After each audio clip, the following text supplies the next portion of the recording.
Hi, I'm Madison Mary and welcome back to my channel. If this is your first time here, please don't hesitate to click that subscribe button down below.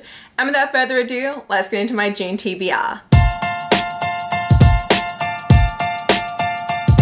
So my June TBR is actually going to be quite short for the month of June because, surprise, I'm moving at the end of June. Where am I moving? I don't know. I move in 4 weeks and I don't know where I'm moving to or where I'm living. So I need to have a short TBR for June because I'm extremely stressed and I don't know how many books I'm going to be able to read.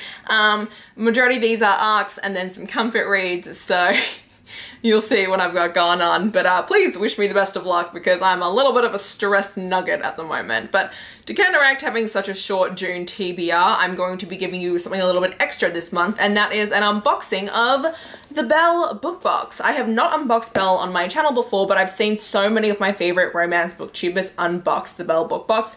This is a contemporary women's fiction romance focused book box, and there are two different sizes. I got the Belle size, but you can get also another size up, and that's the Beast box. Now the Belle box has 2 to 3 autographed books, and from what I've seen, normally one of the books will be an indie romance published in hardcover, which does not happen ever, or you get like exclusive covers. There's always something a little bit special in the boxes, but the Beast size you get 5 to 7 autographed books, and I'm like, good, that's so many. So the Belle box is $50 and the Beast box is $100. You also do get other goodies. I think you get like 3 to 6 in the Belle and like 6 to 8 in the Beast box if I'm correct. I do have a discount code and that is Madison10 if you want to use it to get 10% off, but this is just a one-time box and I figured I might as well throw it in with my June TBR since it's going to be a short video. So let's get into this. I'm very excited. I have no idea if this is like a specific month box. Oh, they are bi-monthly, so that is something to tell you.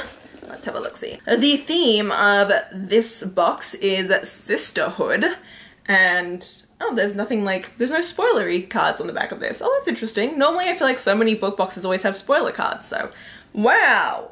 Okay, this is like full to the brim of squigglies. Like that's a lot of squigglies. Ooh, okay. Oh my god, there's such fun stuff in here. Okay. So the first thing I see is a planner that says book reviews on it. Let's see what this looks like on the inside. Oh, interesting. So normally when I write my reviews, if it's not like right after I've read a book, if I'm like doing a secret TBR, I need to just like write the review and leave it somewhere. I normally just put it in my OneNote.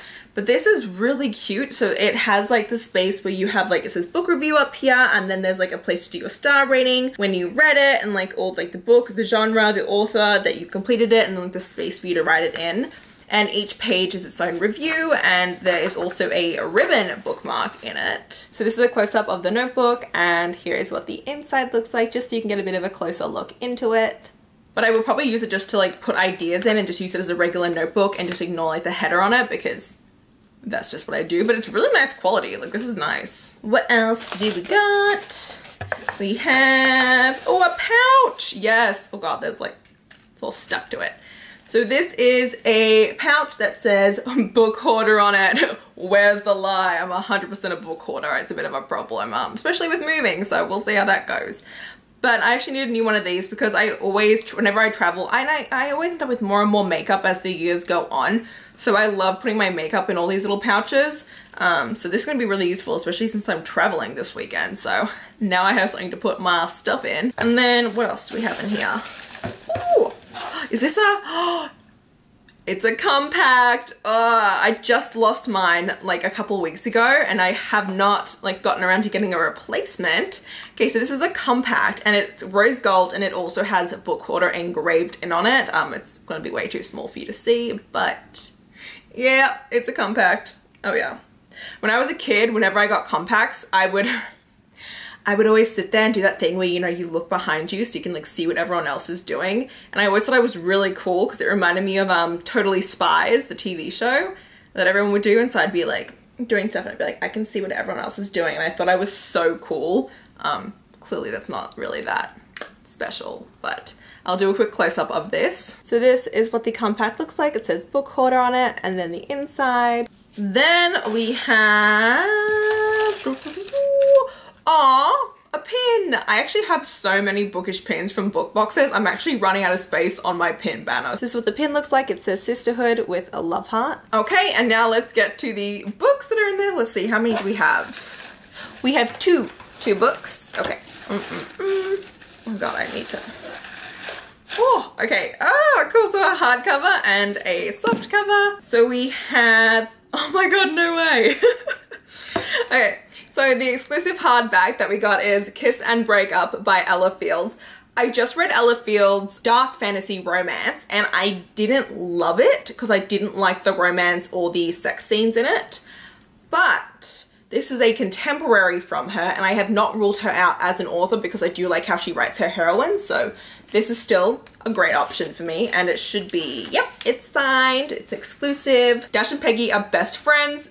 Dash is a bit of an asshole, but they still, you know, get along together and they are in their senior year of high school. And senior year, Peggy has decided that she's finally going to dip her toes into the dating pool and she, you know, starts kind of seeing someone and Dash immediately gets really, really jealous. And then after like a heated moment, the two of them end up kissing and then they start falling for one another, but she's still like supposed to be dating someone else and that's what it's about. So I'm curious to see if it's going to be like a full-on cheating thing. Oh no, Dash is on the lacrosse team. Not a lax bro. Oh no, we'll see how this goes.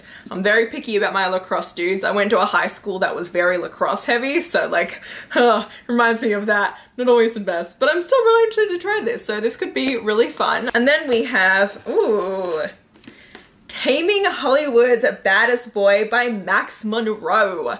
Okay, this one seems way up my alley. Let's see, is it signed to, Yes, it says XOXO Max Monroe. And they did it in a sparkly silver Sharpie, which I vibe with.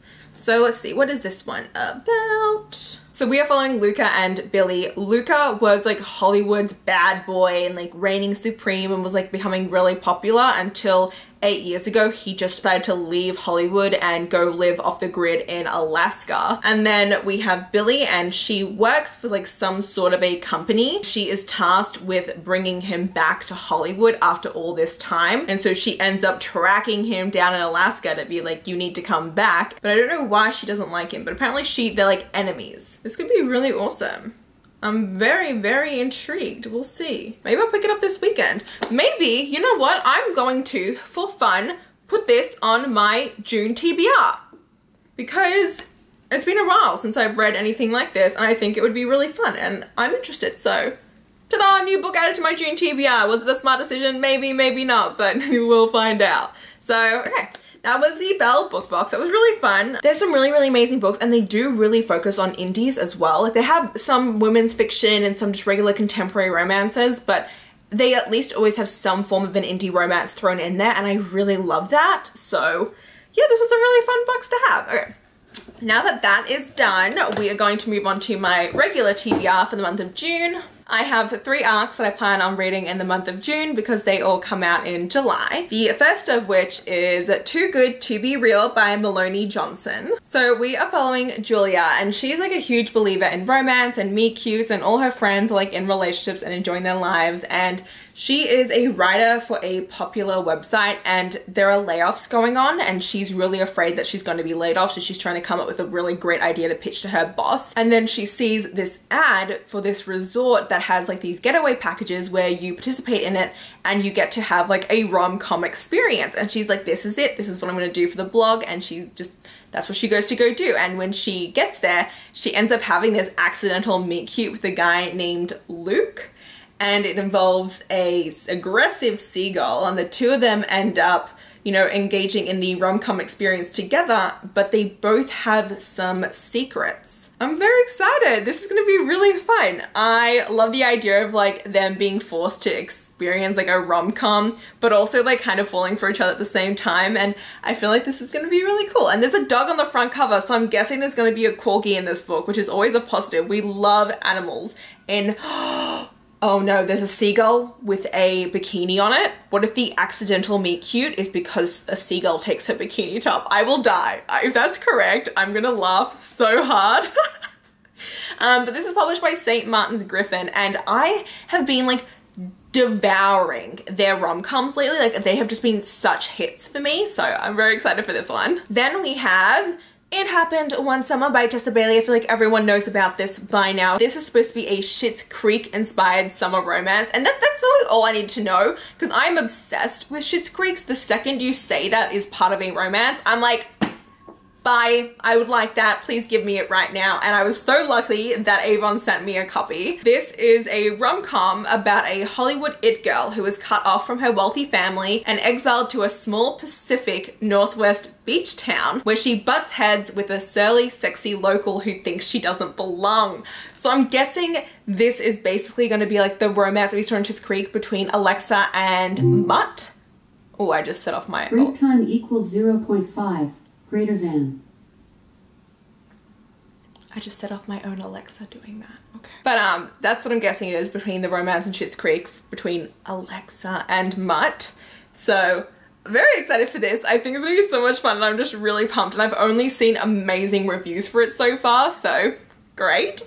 I kind of like that it is going to be more romance heavy for the month of June for me, just because when I'm busy and I'm really stressed, it's just easy to breeze through rom-coms rather than, you know, be in fantasies. But I do have a fantasy book that is an arc that is coming out in July that I need to get to, and that is 6 Crimson Creams by Elizabeth Lim.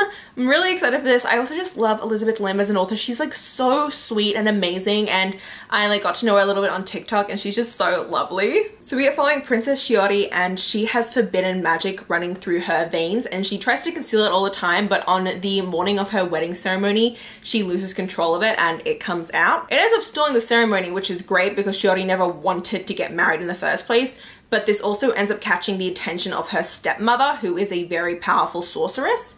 And so her stepmother ends up banishing and exiling Shiori, and in return also turning her brothers into cranes. And she tells Shiori that if she says a word of any of this to anyone, if she reveals who she is, speaks anything, every time she says a word, one of her brothers will die. And so now Shiori is penniless, voiceless, and homeless as she tries to search for her brothers, and in the process of trying to find these 6 cranes, she ends up uncovering a conspiracy for the throne.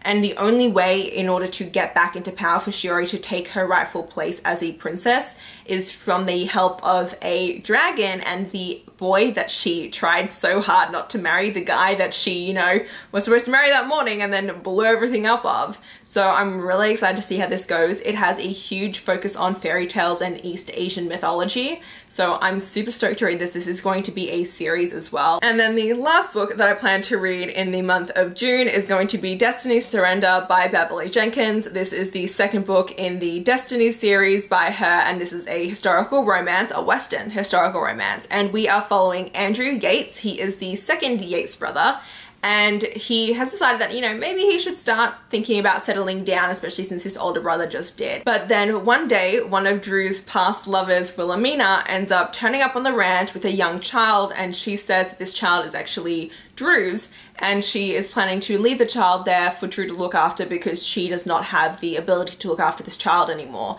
But as a result, something ends up happening, and the two of them end up actually getting forced to be married instead. And so I'm really excited for this one. I adored the first book in this series, Destiny's Embrace. It's one of my favorite books that I read this year, and so I'm really excited to get to the second book. I know I'm going to love it because Beverly Jenkins writes some of the best historical romance heroines ever. So very excited for this one, and yeah, that's my very small, very cute June TBR. Plus the Belle Book Box. I will leave all the links to Belle underneath in the description box if you are curious about them. And yeah, that's it for this video. I hope you did enjoy it. If you did, please hit the like button down below. If you want to see more of me, please subscribe to my channel. And until next time, thanks a bunch everyone. Bye!